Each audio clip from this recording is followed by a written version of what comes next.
Welcome to Hot Air TV. I'm Michelle Malkin. I'm with my Fox News colleague and friend, Sean Hannity. Friends, quote this woman's blog all the time. She's a genius. It's good to see you. CPAC, you just gave a wonderful speech. We all miss Reagan. Which of the current candidates in the field would you say is the most Reagan-esque? Because there are a lot of people looking. They're looking for, I don't know, will we ever be able to get another Reagan? I don't know. Look, I like a lot of the guys that are running. I lived in New York. I watched Rudy Giuliani transform a city. I disagree with him on abortion, but he gave the best answer for somebody who has his position, which is, well, I'm going to appoint originalist justices like Scalia and Alito and Roberts and Clarence Thomas.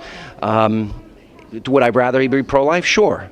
I like Senator McCain. I don't like his bill on the borders. I don't like his position on Guantanamo Bay. I don't like McCain-Feingold. Mitt Romney. I like Mitt Romney. He's done a great job. What is his position on some of these issues like abortion and others? He's changed his views. You know what's great about this? This process is going to vet out people's positions. And I think what you've got to get from all these candidates is the strongest commitment and promise on the principles that matter most to you. So if it's the life issue, if it's the border issue, if it's economic issues, if it's tax issues, if it's war on terror issues, I think you got to go to these guys and get them to give you the best position possible and then support the strongest person. Because ultimately, they're all infinitely better than Hillary Clinton. So, and I know you agree with that. I do.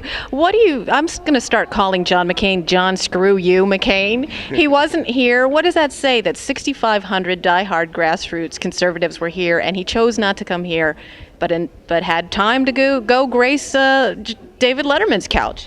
I think it was a mistake, a tactical mistake. I don't see any presidential candidate emerging in the Republican Party and getting the nomination without the grassroots conservatives. And this is grassroots conservatism. You know, one of the things I've been doing lately, I love to read about Reagan. I love the best book is Reagan in his own handwritten radio addresses, Reagan speeches. Some of the best he's ever given, and I tried to quote one here, was to CPAC. And it is institutionally, it is the defining movement conservative area and arena. And I think, I'm sure he'll be here next year. I want to talk about a couple of our Fox News colleagues and friends on the right. Coulter was here yesterday. She gave a very mostly funny speech, and at the end of it dropped a stinker where she used the term faggot. I'm glad, I have to honestly say that I'm glad I didn't bring my children here, because that's not the kind of language that I would use. What was your reaction to that? Because predictably, of course, the left is in high dudgeon about it. Howard Dean wants every presidential candidate in the Republican Party to renounce it. Do you think that was a really bad move on her part and should be condemned? I didn't hear it. I'd rather see it before I comment on it and whatever. No other person's responsible for what a person says except that person. And so, you know what, if they have a problem with what Ann Coulter says, blame Ann Coulter. You can't blame somebody else, for what she said. Right. So I didn't see it. Except that, we're all role models here, and there's so many young people they inspire. I don't like that term. I don't use that term. So that's my answer to you if she used it. Another Fox News colleague and friend, Newt Gingrich, will be here, highly anticipated. I don't think anybody can doubt he is the movement conservative, one of the great thinkers in our time, the architect of '94. I think we would be better having him in the race, because I think Newt will help define the issues. He had a terrific debate. We aired some of it on Hannity and Combs the other night at Cooper Union with Mario Cuomo.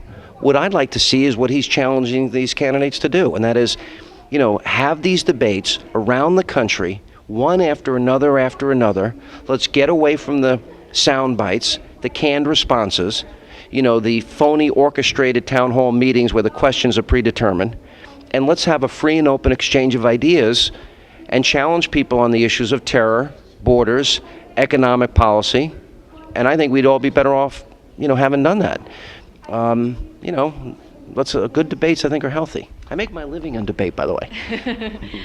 Hannity for president? There are a number of folks out here who would relish that. Listen, I couldn't get your vote, and if I can't get Michelle Malkin's vote, then I'm in hot water. So I love what I'm doing. I'm very happy being on radio and TV, and you know what? I have many years commitment, God willing, that I'll stay there. Thanks for joining us on Hot Air. Yeah, absolutely. Oh, wait, I've got to give you a hot air pen. Oh, I love hot air pen. I always see you with your pens on TV. I will be auctioning this on eBay. So thanks a lot, Sean. Thank you very much. Bye. Thank you. Thank you.